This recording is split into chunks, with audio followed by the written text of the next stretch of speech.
Hello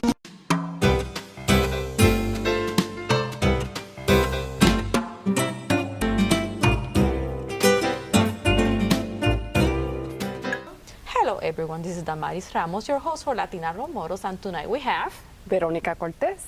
Veronica. It's a pleasure to have you. Thank you. Before we get to you, I wanted to say thank you to Uriel, and I don't have his phone number right now, but we'll put his phone number right there. He did my hair, he's doing an awesome job. I'm very happy and proud of him. It looks awesome. Thank you. So, who's Veronica? Veronica was born in New York. I'm a Puerto Rican. Are you a New Yorican? I'm a New Yorican. Yes. What would be the main difference from Puerto Rican according to you and a New Yorican? I think it's probably about the environment and the culture around you versus being born in Puerto Rico. The culture is a little different. But at the end of the day, I think my parents instilled in me cultural, right? So it was about the arroz con pollo, arroz con gandule, and all of that was part of our tradition. So none of that really changed. So when I went to Puerto Rico at the age of 13 for a year, Oh, wow. I basically, from that part of it, I fit in. So I guess you did keep the Spanish. Oh yes, we had to speak Spanish at home. So we spoke English in school, and then when we came home, it was all Spanish. How was your experience when you moved to Puerto Rico at that important age that, everything is changing? Yeah, that was very difficult for me. I left all my friends behind. I missed my last grade of junior high school. So it was different because I didn't fit in. I was basically, to them, I was the American girl. So I actually threatened to run away because I wanted to come back. We had a close-knit family. My grandmother lived with us, my aunt, my youngest aunt, and my uncle on my mother's side. We all lived like across the street. At one point, we lived in a brown house, and every floor of that house had some family member. So I was used to, family being around and being able to run across the street and spend time with my grandparents. So when I left New York and went there, it was a great aunt, but she was older, and there was no one my age. I had a younger cousin, but he was a male cousin, and there's differences in females and males. So I really didn't feel like I belonged. I didn't have any friends. The school was far, I had to walk to school, and of course it was across the beach, so that part I liked. But even though that you kept the language and the culture at home and the food and probably the music, going to Puerto Rico was definitely a cultural shock. Yes. It was another planet. Yes, yes. So it was, again, the cliques, right? So I had to get used to that, but I basically just told my parents, I'm going to run away. And it wasn't that I was going to run away, but I wanted to go back to, at that point, my grandmother and my grandfather were in New Jersey, so I wanted to go back to New Jersey.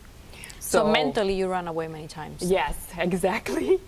So they sent me back. They did? Yeah, they sent me back, and then once I arrived, I went right into high school. And so you did 1 year of school in Puerto Rico? 1 year of school in Puerto Rico, yes. And so it helped from being able to write Spanish and speak Spanish a little bit better than at home because, again, you go to school and you speak English and you come home and you speak Spanish and, everything is not pronounced the same way. So I have to be grateful for that experience.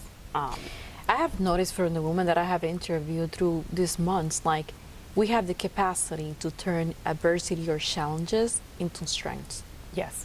Some other women or some other individuals, and that's for me also part of the motivation for the show, like show young women out there that adversity it's like a strength. Right. It has to be your motivation. Instead of putting you down, you take that, transform it into a big tree, and you're like, I'm going to bloom here. Yeah.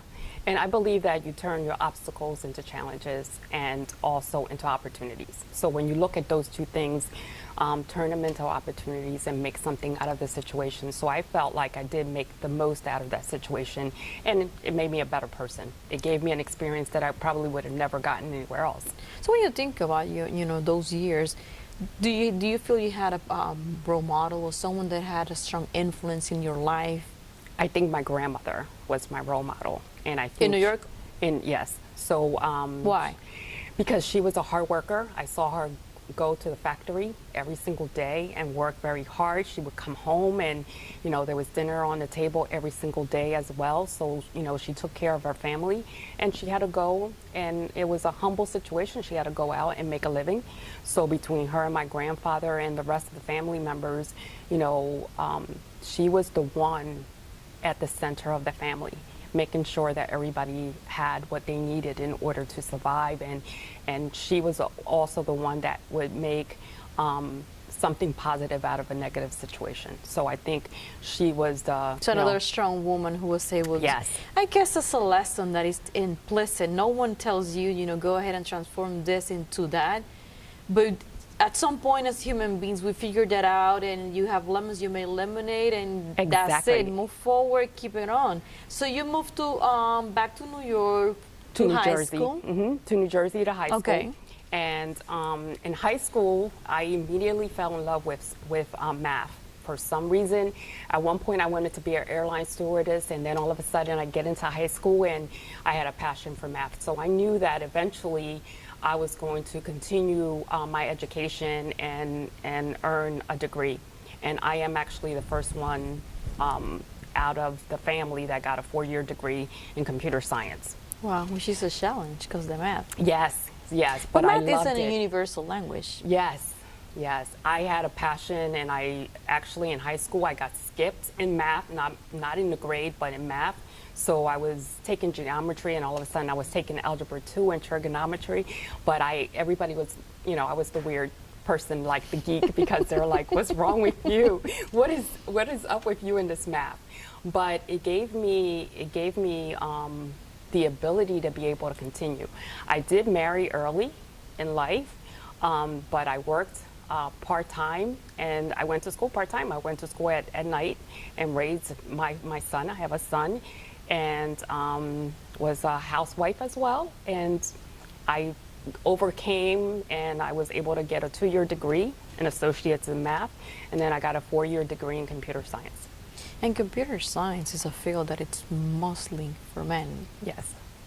So that was the other challenge, right? Because you enroll and everybody's staring at you like, what is she doing here? So I don't think no one ever said anything to make me feel uncomfortable, but looks could kill sometimes. It's interesting, I guess something in you make them believe that you were going to make it. Otherwise, you probably would have been ridiculized or bullied or made Yes. feel uncomfortable. But definitely you had a glow that is like, back off. Yeah, yeah. I had that strong abuela, so I had to take after someone. So I just, I took those challenges and I took it to the next level. I ended up getting hired by one of the #1 contractors, defense contractors in aerospace.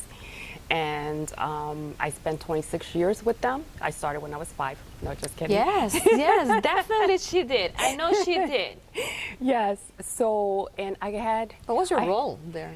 I first started as a software analyst. Okay. And then eventually, because I was working and going to school, when I got my engineering degree, then I became an engineer. And then I got leadership roles. I became first level manager. I came to Orlando 13 years ago as a senior manager with the same company, so it was a promotion.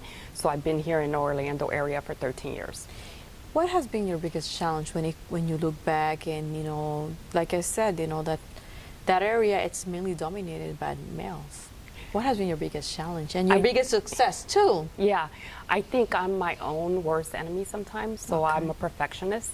So I think making sure that whenever I was questioned, everything was on point. So I was always prepared. So, turning that whole challenging thing about knowing that I was going to be questioning meetings and, hey, why are you doing this? I was always ready to answer the questions. And of course, I put long hours in, so I worked very, very hard, but I was always ready. So what has been your biggest success during how many years? Well, you're no longer working with them, isn't No, it? I'm no longer working with For them. how many years you said you worked with them? 26 years. Wow, 26 years. Yeah. What was your biggest success when you look back and you were like, I nailed it. My biggest success was an assignment in Australia for the Singaporeans. So I was asked to come out there and help because there were some challenges, and I was asked to go and talk to the Italians about their aircraft and basically ask them to do something that they were not on contract for. So when I had the conversation and they gave me what I needed, and that was amazing because they didn't really have to. But because I was the female there and surrounded by a bunch of men, I was put to the test and I passed. Awesome, awesome. So tell me, what is it that you're doing right now? Right now, I'm co-owner of an IT business. We're focused on cloud management services. We're basically moving your business into the cloud. And our target at this point is the medical industry, because they have a lot of security needs with HIPAA compliance and those type of items. How this started, The company was started almost 4 years ago by someone that I knew from when I first got here 13 years ago. And I joined him a year and a half ago to pick up the business and take it to the next level. Who's your ideal client? Right now, someone Medical? in medical. Mm-hmm. So basically, doctors' offices. Yes, doctors' offices. It doesn't matter the size, because all of them have to be HIPAA compliant and protect what they've invested, right? The last thing you want is to lose your business because of a fine, because you're not protecting your information, or because someone's stealing your information. So that's the ideal client. So once an office calls you, what is the process? What is it that you do? What is the consultation? What is it that they should be expecting when you come to the office? We want to ask them questions about the business. So we do kind of a business assessment. We ask them the size of the organization. Is it a one-person show? How many employees do they have? Do they have multiple locations? So we ask some of those basic questions so that we can come prepared to have a face-to-face meeting with them. If someone wants to hire your services, what would be the contact information? It's ciodynamics.com, and it's veronica.cortes at ciodynamics, and my number is 407-967-6488. So Veronica, women who look at you and probably still there might be challenges with women in math, and because men probably still dominating, even though it might be changing, but they still probably feel the pressure. Yes. What would you tell them? I would tell them that the skies are the limit. I love that. Yeah, if you have a passion for it, don't think that because you don't see a lot of people like you that look like you in the field that you should give up. Go for it. So if you're trying to do a career in math and you have your doubts, call Veronica. It has been a pleasure to have you. Oh, thank you so much for the opportunity. Thank you. This is Damaris Ramos for Latina Role Models, and Veronica Cortes. thank you and good night.